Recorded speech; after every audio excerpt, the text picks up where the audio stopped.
Hello everyone, my name is Wayne. And I'm Rebecca. And we are your Bourbon Journey.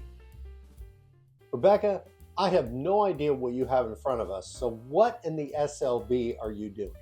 Well, funny you say SLB drinks because I didn't know a thing about Cedar Ridge and this Iowa distillery until we watch very religiously, guys. We watch you guys in SLB.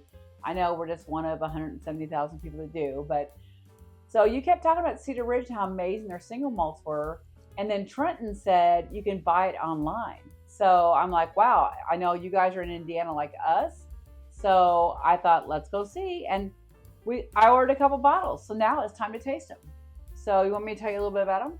Why not? So first of all, you need to understand that Cedar Ridge is the first distillery to open in Iowa since Prohibition. It opened in 2005. It's owned by Jeff and Lori Quint, who have a family history of farming and distilling spirits in Iowa. Now, this first one here is the American Single Malt.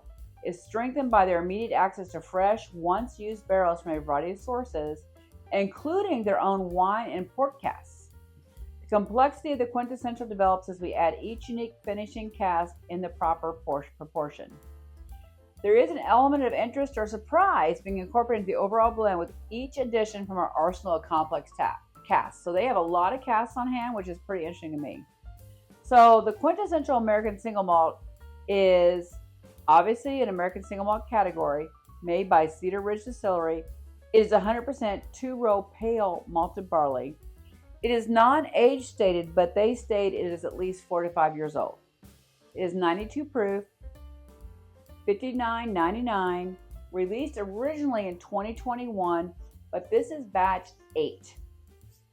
We purchased this in January 10th of 2025 at their retail price from their online store.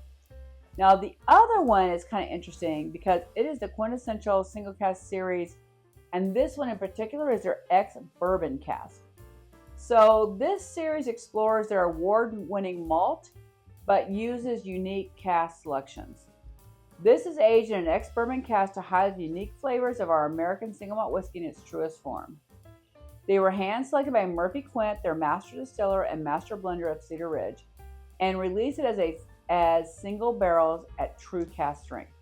Everything's the same as far as single malt, Cedar Ridge, 100% two-row pale malted barley, but this one is aged 7 years. The proof on this one is a lot higher. It's 124.3. It was originally released in 2024.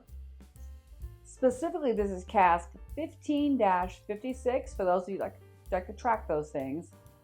MSRP is $69.99. We paid that for this online at Cedar Ridge at the same time we bought the other one. So again, this is our first taste, our first entry into Cedar Ridge. I have a lot of friends that live in Iowa, so I'm pretty excited to try this. And SLB, we trust you guys, so we're going to try this single malt and see what we think. So we're going to start out with the first one, which is the basic, which is their base spirit, right? It's the one they use most often, and there are other things, and then they would finish it in this. Their color is a little bit lighter. It's very honey-like. It's got a good rim. And it is, yeah, I would say it is like a honey color. Honey color. Let's smell it. Smell the nose. Oh, it's kind of nice. It's very light, very bright, kind of floral. Yeah. It has a very elegant smell. It's very American Single Malt smelling. Mm-hmm.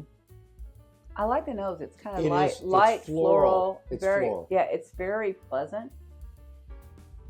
To our first sip ever of Cedar Ridge and their single malt. Single malt. Cheers.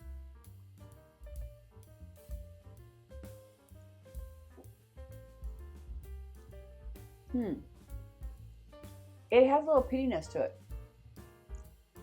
and I'm not hating it. It's peaty and it is floral, and it's balanced. Mm-hmm. It's very nice. Sometimes I've tried some American single malts that try to be very Scotch-like and do a lot of peatiness, but this is pretty interesting. American Single Malt is not our primary lane. Obviously, we're bourbon drinkers first, probably rye drinkers second. But this is kind of pleasant and light. I will say this with American Single Malt, that I think eventually it will surpass my interest in rye. I do too. I think so as well. Yeah. I think rye, myself personally, my flavor profile, it's highly overrated. I think we have a few ryes that we love and covet, and they are very special ryes. Mm-hmm. And it kind of goes back to, we were talking earlier between filming about the fact that we really like dark wines, we like dark beers, and we like dark single malts. Blonde single malts are typically not our go-to on a single malt, and it's just what our profile is. Mm-hmm. But I do think that this has a lot of merit. I agree. And there is that, like you said, there's that peatiness. But it's not overdone to the point that it's not detracting, or it doesn't put you off from the nose. And for me, a lot of peatiness, even though I'm not into Scotch / American Single Malt as much, I don't mind a lot of peatiness. It doesn't really bother me. I think it's a very well-rounded drink. It's got honey notes, it's got smoky notes. I think the honey and the smoke together is a nice counterbalance. Mm. To me, it's very floral. It's very, it's like being in a flower field. Mm-hmm. With the smell. It's very good. I like it. Now the second one it's a special release, it's cask strength, it's been finished in ex-bourbon barrels. So I'm curious to see how that differs. I'm really curious with this. Yeah. So still, the color is not that much, maybe I think it's a tad darker. Tad darker. Yeah, I mean, the other one's honey, this is like dark honey. It's probably maybe an amber. Maybe. It's still pretty honey. It doesn't have a lot of barrel notes on it for me. I'm not getting many legs on it either. No. We'll see if it forms as we drink it. I like the nose on this better. Probably because it's finished in bourbon. The bourbon changes it. There's no peatiness in here. It's got some more sweet notes, whereas before it was more floral.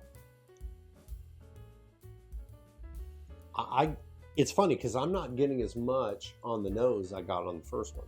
I'm still getting floral notes, but it's got some sweet notes of like caramel and maybe a little spice of cinnamon that you didn't get on the first one because it's just got a little bit more of that. Let's try it. Yeah. Cheers.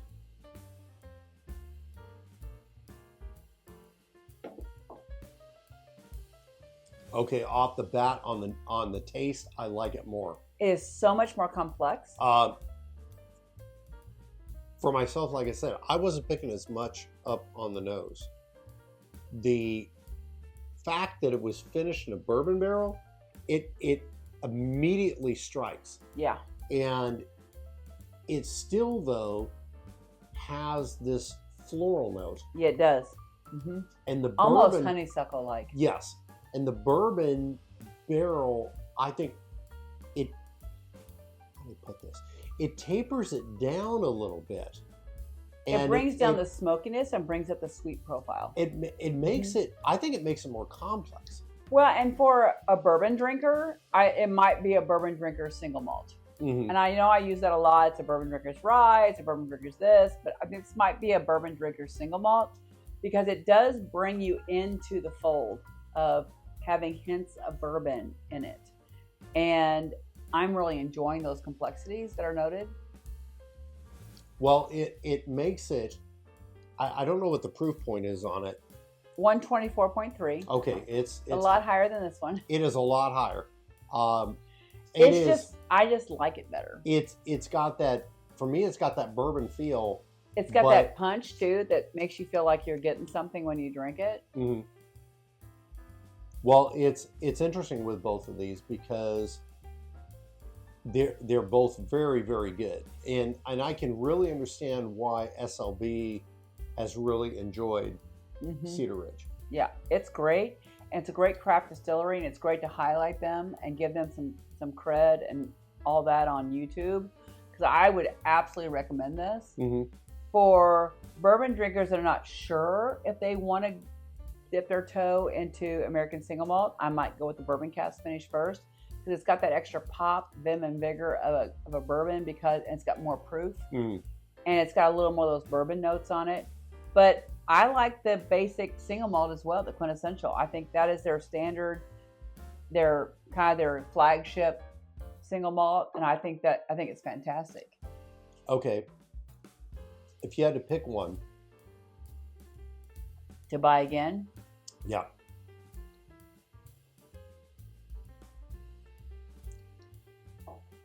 I'd pick the high proof bourbon barrel finish for me. I'd pick this. See, we disagree. Isn't that great? See, we don't always agree. I would drink this one more regularly. This would be like a special occasion drinker for me. And this one would be like, I'd pull that out because it kind of reminds me of bourbon. I think this is more the lane of It the is. single malt. I think this absolute quintessential. The name itself says it's quintessential. So I think that is definitely a American Single Malt lane. Yeah, this one, And very good. And they've won a ton of awards with this one too. I mean, I would almost with this one, I would almost not even classify it because the proof is much higher. Mm-hmm. And to me, this tastes more. Most of the single malts we've had run in the 90s, low 100s. Maybe low 100s, yeah. And this is definitely out there. It's kind of an anomaly. Yeah. But I like it a lot. I like it, but it's almost confusing because it has a bourbon proof, but you can taste the fact that it is an American single malt. So I find it a little bit confusing. I don't dislike it. I don't dislike either one of these. But if you were like, okay, Wayne, which one are you going to pick up? I would pick up this one because I think it's more in that true vein of what the single malt is at this point. And I would pick up this one because if you're not sure if you want to go in the single malt lane, this is a great transition one because it gives you the best of both worlds. So we agree to disagree, but I like them both. Like I said, I like them both. I would stick though with this because I think it is the true single malt lane right now. And they've won a lot of awards for their basic quintessential single malt. So I highly recommend, and I will put the link to their website in the description. I highly recommend you check them out because they do ship to several states, and which is great if it's not being distributed in your market. You can actually get it shipped to you, which is what we did. Right. And I love that when we can do that. It doesn't happen a lot, but because Indiana's kind of weird, but your state might be better than ours. We can't get a lot of things shipped here, but it's great. I love this Iowa single malt. It's terrific. And they're doing I read on their website, so check them out, that they're doing some processes that are very akin to what they do in Scotland, as well as Germany. So they're trying to follow the practices that have been established before them for how you should do this. And I think it shows in the quality of their single malt. I would agree. So with that, I will pick up the higher proof one. Cheers. Cedar Ridge, you're doing outstanding stuff there. Great stuff. If you like what we do, please subscribe and follow us. Always remember to drink responsibly. Have a great night. Cheers. Cheers. American Single Malt.